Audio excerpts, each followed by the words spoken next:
In just a few short weeks, more than 25 years since the first Harry Potter book came out, we're heading to Hogwarts at last. And while we'd all love to meet Harry, Ron, Hermione, and all their friends, we know our story will be taking place long before theirs. The team at Avalanche Software and WB Games has made it clear that our gameplay experience will predate the time of Harry and his friends by about 100 years. And yet, I have a theory. And if I'm right, then we will meet, and maybe even go on some adventures with, one Harry Potter. Now, to explore this theory, we're going to deep dive into some Wizarding World lore, but we will also of course be wading into the realm of potential spoilers. In particular, I'll be referring to the Hogwarts Legacy Trophy list that was leaked on the Epic Games Store back in November. I'll only show you a single item on the list, but it is probably the most spoilery one. So if you don't want any spoilers, put a pin in this video for now and come back once you've played for yourself to see if I got it right. For the rest of you, let's dive in. Okay, let's take a look at this trophy list. The one trophy that stands out to me more than any other is the Hallowed Hero, which requires that we wield a Deathly Hallow. Now, as every Potterhead knows, there are 3 Deathly Hallows: Death's Cloak of Invisibility, the Resurrection Stone, and the Elder Wand. If we are to wield a Deathly Hallow, then it has to be one of these 3. Now, I think it's very unlikely that all 3 will exist in the game, so let's explore which one it could be and how it could connect us to Harry. The Elder Wand is perhaps the most intriguing Hallow to have in the game, and it could fit well with the ancient magic theme in Hogwarts Legacy, but I don't think we'll see the wand. The Elder Wand's history of ownership is very murky, but we can trace it back fairly well to the time of Hogwarts Legacy. Based on a brief shot of a newspaper in the gameplay reveal trailer, and statements from the devs about the game taking place in the late 1800s, we're pretty confident Hogwarts Legacy will take place in the 1890s. In fact, probably starting in the year 1890, so we need to figure out who had the Elder Wand around that time. Tracing the wand's ownership backwards, we know it went Harry, Draco Malfoy, Dumbledore, Grindelwald, Grigorovich. We saw how it transferred from Dumbledore to Draco and then Harry in the book series. And we know Dumbledore won the wand from Grindelwald in their 1945 duel. Clearly Grindelwald got it before 1945, and we know he stole it from the wandmaker Grigorovich. But when did he steal it? Well, it had to be sometime after 1899. 1899 was the year Ariana Dumbledore died, and Grindelwald and Dumbledore had their falling out, after which Grindelwald went in search of the Deathly Hallows. So, all of this means that Grindelwald was definitely not the master of the Elder Wand during the Hogwarts Legacy timeframe, but Grigorovich could have been. Unfortunately, we have no idea when Grigorovich first got the wand or who he won it from. In the official version of the Tales of Beedle the Bard, Dumbledore's notes tell us a dark wizard named Loxius likely had it sometime in the 1700s, and Xenophilius Lovegood indicates either Arcus or Livius killed Loxius and took the wand, but we know next to nothing about these people. So in 1890, when Hogwarts Legacy takes place, either Grigorovich, Arcus, Livius, or some other unknown person has the Elder Wand. Now, that might make it sound like there's room here for the Hogwarts Legacy narrative team to work the Elder Wand into our story, but I don't think it would really work. It doesn't make sense for us to win it from Grigorovich. That would break canon, since we know Grindelwald stole it from him. We could win it from someone else, like Arcus or Livius, or maybe the goblin antagonist Ranrock has it. Perhaps the wand in the collector's edition is actually the Elder Wand modified with goblin metalwork. That's an enticing possibility, but even if this is the Elder Wand and we win it from Ranrock or someone else, after a short time Grigorovich or somebody else would have to take it from our character. This just seems too messy, and given the dev team's attention to detail and commitment to the canon, I just don't see them going down this path. So I don't think the Hallow we wield is the wand.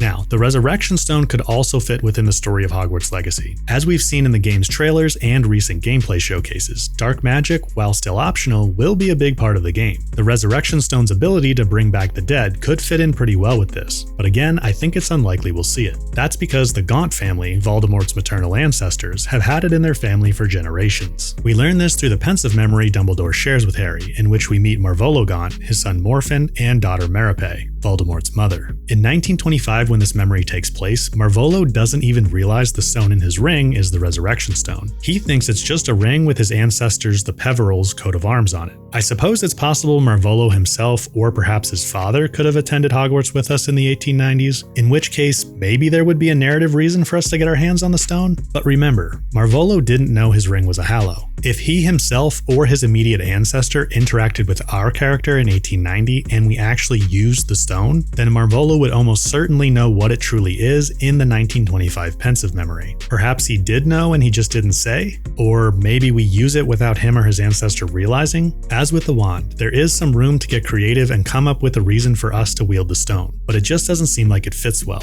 The cloak, on the other hand, I think the cloak could fit very well. It's well established that Harry's invisibility cloak has been passed down through the Potter family for generations, and it's totally possible that we could be attending Hogwarts alongside a Potter ancestor. Harry's father James was born in 1960, so we won't be seeing him at Hogwarts, but we could potentially see Harry's grandfather, Fleamont. Based on a quick shot of a newspaper in the first Fantastic Beasts movie, we know that Fleamont was a successful potioneer and the creator of Sleekeazy's hair potion, which coincidentally is the potion Hermione used to straighten her hair for the Yule Ball in Goblet of Fire. Anyway, this newspaper is from 1926, when the first Fantastic Beasts movie takes place. So there's certainly a solid argument here that Fleamont could be at school with us. If he's at school with us in 1890, then in 1926 he'd be between the ages of 47 and 53, which would make total sense with his potions company thriving at that time. However, I think we'll be going back one more generation of Potters. Based on J.K. Rowling's writings on the Potter family, we know Fleamont's father was Henry Potter, a member of the Wizengamot from 1913 to 1921 and an outspoken supporter of Muggles. Let's say Henry was a fifth year with us in 1890, making him 15. 10 years later, in the year 1900, he would be 25, which is a perfectly reasonable age for he and his wife to have Fleamont. If Fleamont was born in 1900, then in 1926, when we see the newspaper heading about Sleekeazy's hair potion, he would be 26. True, that's somewhat young for someone to have a successful potions company selling goods internationally. But remember, Fred and George Weasley were only 17 when they left school and started their joke shop, which turned out to be a great success. So I think it's perfectly reasonable that Fleamont could have had international success with his potions company at age 26, making it totally possible that we could be going to school with his father, Henry, in Hogwarts Legacy.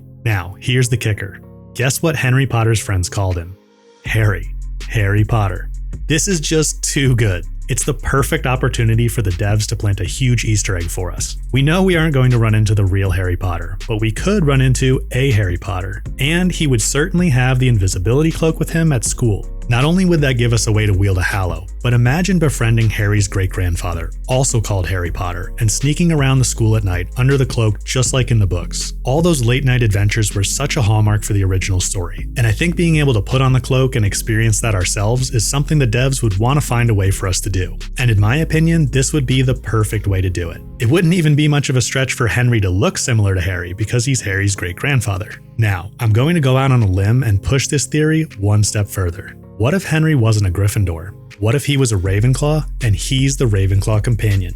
As many of you know, for some reason we haven't gotten a confirmed companion for Ravenclaw yet, even though we have companions for every other house. Yes, back in November, Hogwarts Legacy tweeted about a Mitt, but they were careful to call him a classmate, not a companion. I think it's possible a Mitt was announced just to distract us from the eventual real Ravenclaw companion, which could be Henry Potter. We don't know what house Henry was in, so it wouldn't break canon for him to be a Ravenclaw, and I think it would be a great twist and surprise to have a Potter as the Ravenclaw companion. Now yes, this could certainly just be wishful thinking on my part since I myself am a Ravenclaw. But even if he's not a Ravenclaw, I still think there's a good chance we will meet Henry, aka Harry Potter, in Hogwarts Legacy. So, what do you guys think? Is the cloak the Hallow we'll wield, or do you think it will be the Elder Wand or the Resurrection Stone? Do you think we'll meet Henry, aka Harry Potter? Or maybe you think we'll meet a different Potter? I'd love to hear what you guys think of this theory down in the comments. I'd also love to know what Retro Raconteur and James over at XpectoGo think of this, so let's see if we can get their attention. And by the way, if you're planning to play the game, you'll want to consider subscribing to my channel. I'll be producing lots of high-quality tutorials for Hogwarts Legacy, covering topics like essential tips, combat guides, and the best gear and items you'll want to make sure to get. I'm also planning to stream my walkthrough of the game, so if you want to hang out, I'd love to have you there. Oh, and I want to make sure you guys know that a lot of pre-orders were automatically canceled and refunded after the last-gen console delay was announced. Mine was canceled even though I pre-ordered on PS5, so make sure you double-check if you pre-ordered. If you need to place a new pre-order, I have some links down in the description that help support the channel without costing you anything extra. You'll also find the link to my Discord server down there, where you can drop in if you want to nerd out on Hogwarts Legacy and other games with me. If you enjoyed the video, leaving a like would be much appreciated. As always, thanks for watching, and I'll catch you in the next one.